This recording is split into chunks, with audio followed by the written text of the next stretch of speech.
Good morning, students, and welcome to the online lecture of Sharad B. More English High School. Okay, yesterday I started chapter number 13, Fulfillment of Struggle for Independence, and completed till topic Hyderabad Mukti Sangram. Now, next topic, contribution of Marathwada in the struggle for liberation of Hyderabad. Now, in the struggle, Swami Ramanand Tirth, Govind Bhai Shroff, Anand Bhalerao, Ashatai Wagmar, Manikchand Pahade etc. made a valuable contribution. Means contribution मतलब अपना उन्होंने जो भी help किया था इस particular पूरे काम में. तो कौन कौन से लोग हैं जिनका नेम मेंशन किया हुआ, दैट इज स्वामी रामानंद तीर्थ, गोविंद भाई श्रॉफ, आनंद भालेराव, आशाताई वाघमारे एंड मानिकचंद पहाड़े. इन लोगों ने अपना वैल्यूएबल कंट्रीब्यूशन दिया था for the struggle of liberation in Hyderabad. Okay, through the movement of Vande Mataram, students participated in the struggle for liberation of Hyderabad. Okay, और एक मूवमेंट इनिशिएट किया गया था at the time, Vande Mataram, named as Vande Mataram. तो उसमें क्या किया था, स्टूडेंट्स ने भी पार्टिसिपेट किया था फॉर दैट लिबरेशन स्ट्रगल जो Hyderabad. Okay, next, similarly in this struggle Ved Prakash, Shyamal Govind Pansare, Bahirji Shinde, Shridhar Vartak and Janardan Mama, Shoaib Ullah Khan etcetera. तो इन लोगों ने भी क्या किया था, दे इम्ब्रेस्ड मार्टिरडम.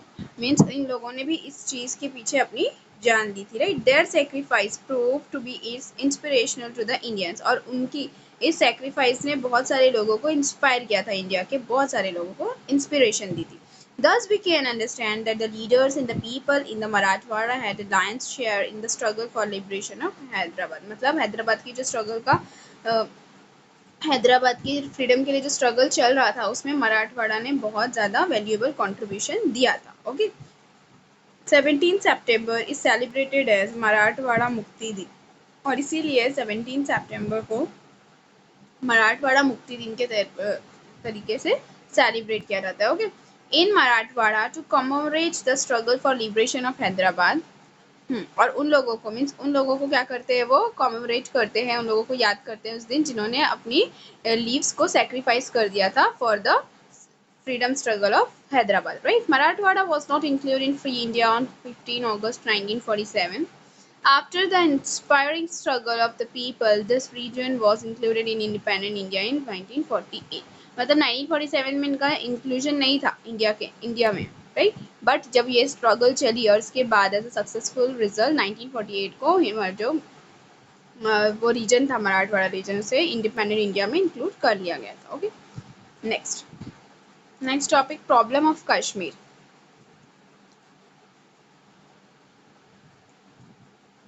Hari Singh, the ruler of state of Kashmir, had decided to remain independent. Okay, अब देखो हैदराबाद का जो प्रॉब्लम था वो सॉर्ट आउट हो गया था, बट अभी भी एक इंडिपेंडेंट स्टेट था, दैट वाज कश्मीर. राइट, सो वहाँ का जो रूलर था, वहाँ का जो लीडर था, वो उसने क्या डिसाइड किया था कि मैं जो कश्मीर को एक इंडिपेंडेंट स्टेट ही रखूँगा. Pakistan had intended to secure the merger of Kashmir with Pakistan. अब पाकिस्तान को ऐसा लगा कि वो क्या कर सकते हैं, कश्मीर को इंक्लूड कर सकते हैं पाकिस्तान में. उनका ये इंटेंशन था. Due to this Pakistan started putting pressure on Hari Singh, और इसी की वजह से उन्होंने प्रेशर डालना शुरू किया हरी सिंह के ऊपर, जो कश्मीर को क्या कर सके, वो इंक्लूड कर सके पाकिस्तान में. At the instigation of Pakistan, armed intruders attacked Kashmir in October 1947.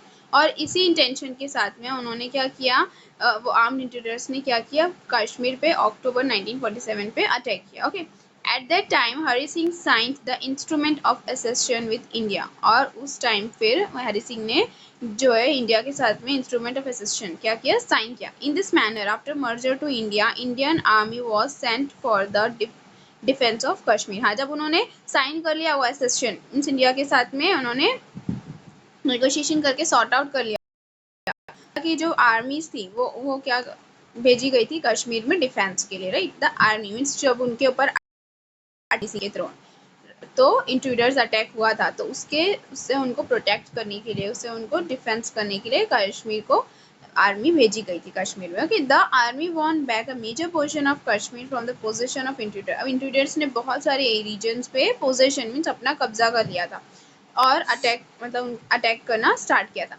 तो वहाँ पर जब आर्मी गई तो उन्होंने उन्हें प्रोटेक्ट किया और बहुत सारे रीजन थे जिसको पोजेशन से उन्होंने सेव किया और बहुत सारा रीजन उन्होंने विन कर लिया। But some part of it remain in the position of Pakistan. और कुछ पार्ट कश्मीर का, देखो आज कुछ पार्ट कश्मीर का क्या है, इंक्लूडेड, वही थोड़ा सा पार्ट जो रह गया था वो पाकिस्तान में इंक्लूड हो गया। Okay, next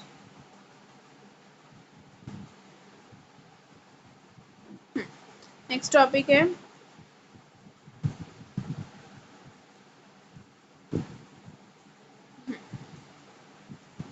merger of French colonies. Merger of French colonies. Even after the independence of India, the regions of Chandranagar, Pudeshiri, Karaikal, Mahe and Yanam were in the possession of French. Okay. अब देखो merger of French colonies का मतलब, ये जो French colonies थे जो under the French rule थे वो कैसे मर्ज हुए थे उसके बारे में मेंशन किया हुआ है। अब देखो इंडिया के इंडिपेंडेंस के बाद कुछ रीजन्स ऐसे थे जैसे कि यहाँ पे मेंशन किया हुआ है चंद्रनगर, पुडेश्वरी, कराईकल, माहेयनम। ये कुछ रीजन्स थे जो फ्रेंच के अंडर थे, उनके पोजेशन में थे, उनके कब्जे में। So the Indian native there were eager to get merge with India. और वहाँ के जो इंडियन नेटिव्स थे उन्हें ये लगता था, ईगर मीन्स वो एक्साइटेड थे उस चीज़ के बारे में कि वो भी क्या हो जाए, इंडिया में मर्ज हो जाए, इंडिया से मिल जाए। The Indian government demanded that these territories being a part of India should be handed over to it. Okay. और वो ना इंडियन गवर्नमेंट ने ये डिमांड भी की कि ये जो टेरिटरी है ये इंडिया का पार्ट है, तो उसे इंडिया को दे देना चाहिए, आप लोगों को इंडिया में मर्ज कर देना चाहिए।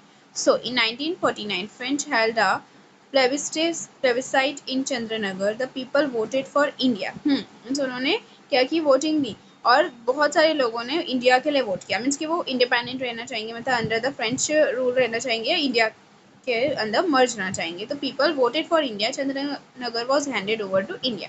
तो जब वोटिंग इंडिया के लिए की गई ज़्यादा तो चंद्रनगर को फिर इंडिया को हैंड ओवर कर दिया गया। Thereafter France handed over the rest of territories to the government of India। और इसी तरह और अदर जो भी टेरिटरीज थी वो भी जो फ्रेंच के अंडर थी वो भी इंडिया को दे दी गई, हैंड ओवर कर दी गई। Okay,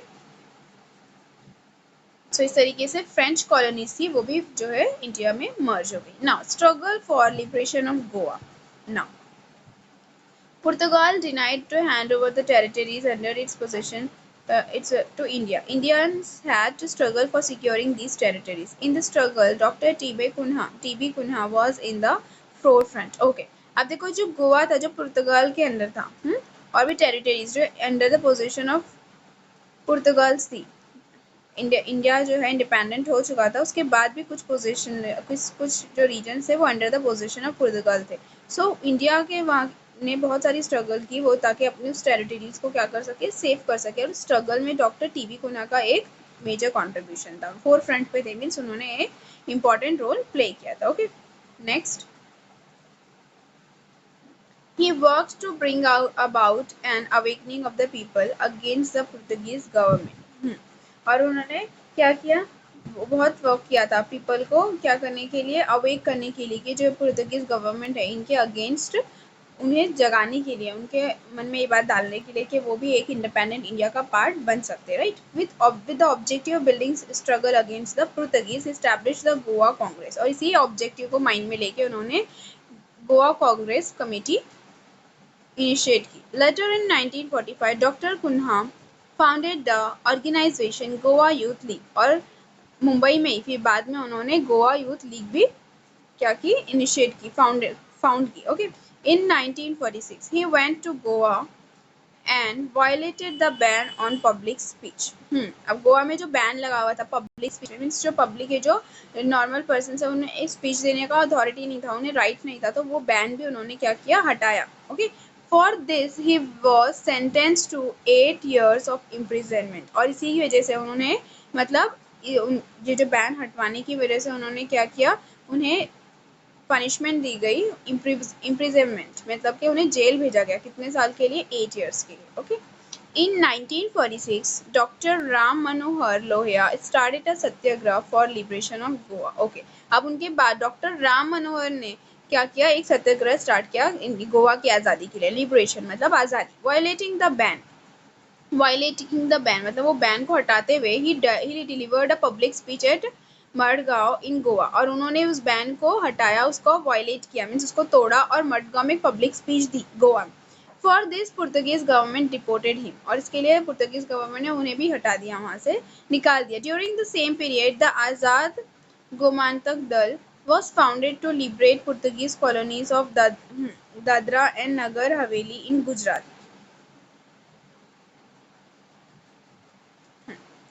so same period means वही सेम टाइम में जो आज़ाद गोमंतक दल है वो फाउंड किया गया, वो बनाया गया, तो किस चीज़ के लिए, लिबरेट करने के लिए Portuguese colonies of Dadra and Nagar Haveli जो गुजरात में थी, okay. On 2 August 1954 youths of Azad Gomantak Dal by making an armed attack liberated the territories of Dadar and Nagar Haveli from Portuguese rule, और फिर उन्होंने अटैक किया, आर्म्ड अटैक किया, कौन कौन सी टेरिटरीज पे, दादरा एंड नगर हवेली जो पुर्तगीज के अंडर थी, उनके पोजीशन के अंदर थी। तो इस तरीके से उस अटैक से उन्हें उसे फ्री किया गया, उस पर्टिकुलर टेरिटरी को।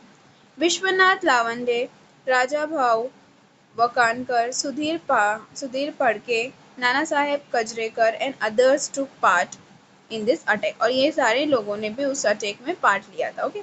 सो इन 1954 गोवा मुक्ति समिति वॉज फॉर्म। अब 1954 में गोवा मुक्ति समिति बनाई गई।